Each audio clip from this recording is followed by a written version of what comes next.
Salut à tous et bienvenue sur Welcome to France. On continue aujourd'hui notre mini-série sur l'analyse des clichés sur la France et les Français.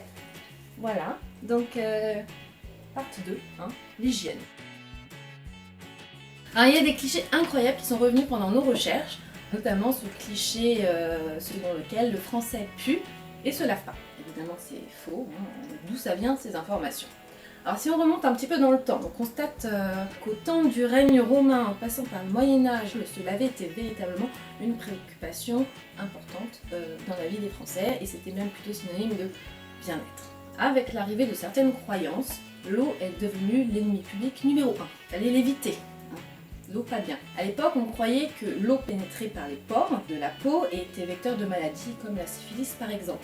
L'eau anéantissait la vigueur sexuelle, elle était nuisible et même mortelle. L'Église contribua pas mal aussi à effacer les bienfaits de l'hygiène, notamment les bains qui étaient publics. L'Église dénonçait une immoralité de ces lieux qui mélangeaient les individus de sexes différents. Donc c'est alors que les Français optèrent pour une toilette dite sèche, qui consistait en gros à changer de vêtements, utiliser des parfums et des pastilles pour cacher les odeurs. Indeed, perfumes were used to hide bad body odors and make people smell attractive instead. Let's take into account as well that France was very rural up until... And besides, saying that the perfume industry is evidence of stinky French people is super false, as we do not know exactly how the rest of the world was in terms of that time period and hygiene. What we can assume is, if French people stank and had to create perfumes that were powerful, they definitely became masters thanks to those dark, smelly days. Indeed, today, when it comes to the art of perfumes, no country ranks more highly than France. Il aura fallu attendre 200 ans. En gros, la fin du XVIIIe siècle, le siècle des Lumières, de la restructuration de Paris, pour que l'hygiène redevienne une nécessité et un plaisir dans le pays. Let's jump in time. Right after France had been occupied by Nazi Germany for 4 years, everything was rationed and everybody was deprived of many things. It was more important to save the little water people had to drink and to cook rather than to bath, especially because most French houses didn't have running water before the late 40s. This seems obvious now when we imagine wars. We don't associate this notion to fun times and freedom, but back in those days, war was a concept from a distant time. Those who participated in World War II were mostly young people from everywhere in the world, coming from farms and such. They didn't have even a little bit of knowledge of what it really was. Ça me paraît aberrant de dire ça, mais actuellement les Français, comme tout le monde, je rentre chez moi, se lavent tous les jours. Manoir du 17e, et je prends un bain à la Violette et au Camp, en écoutant Wagner, comme tout le monde. Leur système immunitaire, comme tout le monde, les Français utilisent des déodorants, ils se lavent les dents, ils utilisent des savons, des shampoings, des crèmes, des dentifrices, du gel douche, et j'en passe, et même qu'on se lave les mains plusieurs fois par jour, comme tout le monde. Also, we must highlight the fact that preservation of drinking water is a very important topic in France because of sustainability. Additionally, the small living spaces encourages shower installation instead of bathtubs. Concernant l'hygiène féminine, il paraîtrait aussi qu'il y ait le cliché persistant qui stipule que les filles, les femmes françaises ne se rasent pas. Bon, c'est n'importe quoi, évidemment, mais pourquoi on dit ça? Alors, faut pas chercher bien loin. Clairement, il s'avère que pendant la Deuxième Guerre mondiale, les femmes avaient d'autres soucis en tête que de s'occuper d'elles. Il fallait notamment qu'elles fassent le boulot de leur mari qui était parti au front. Il fallait aussi qu'elles fassent ça déjà sous les bombardements et qu'elles essayent de se nourrir, ce qui n'était pas non plus facile. Donc évidemment, l'épilation, c'était pas la priorité. C'est pas la priorité du moment du tout. Notez qu'en plus, il y avait à cette époque-là une pénurie des lames de rasoir, ce qui aidait pas, clairement. Bref, c'était pas facile d'être coquette un temps de guerre.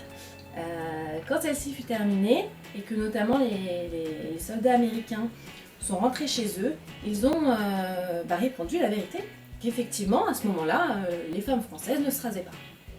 Enfin, c'était à ce moment-là. Contexte. FYI, French women have zero tolerance vis-à-vis body hair. They are fond of razors, wax epilation, permanent body hair removal, and sometimes total bikini hair removal. In general, if French women need to go out and aren't shaven, they can either use a razor, go out and buy a razor, or change their outfit. Otherwise, they wouldn't feel comfortable. Aside from that, There are always the population of French women who prefer not to remove their body hair, but this population is tiny. Alors il y a quelque chose qui me tracasse, alors ce n'est pas vraiment un cliché, on va dire que c'est plutôt un coup de gueule que j'ai envie de passer. Je trouve que beaucoup de rues sont sales. Alors oui, en fait, c'est un cliché, c'est un vrai cliché, ça m'horripile tout autant que vous, et j'en profite donc pour donner mon avis et pousser un coup de gueule. Les rues sont sales, et pourtant, dans toutes les grandes villes, et même les petites villes d'ailleurs, elles sont balayées, lavées toutes les semaines, voire tous les jours. Pourquoi elles sont sales? Parce qu'il y a des putains de connards qui jettent leur putain de merde par terre, tout le temps. Ah bon, ça s'explique, hein, on va dire. Dans les années 90, la France a subi une vague d'attentats, notamment après l'explosion d'une bombe qui était cachée dans une poubelle publique. Toutes les poubelles publiques ont été retirées. Depuis plus de 15 ans maintenant, les poubelles sont revenues, elles sont devenues d'ailleurs des poubelles anti-bombes, et donc concrètement, il n'y a plus aucune raison de jeter les choses par terre. I agree. Also, what I dislike the most is cigarette butts. Cigarette butts are also a huge problem in France, and mostly in big cities like Paris. Since 2007, it's forbidden to smoke in French public spaces, like offices, restaurants, and bars, etc. So people go out onto the street to smoke, and there are not always ashtrays installed. And in the end, the streets are carpeted with cigarette butts. 8 years later, the public authorities finally react. They just passed a law against throwing cigarette butts in the street with a €68 fine as a penalty. So now, between stationary ashtrays, garbage cans, and odor-free pocket ashtrays, there's really no excuse to not behave correctly.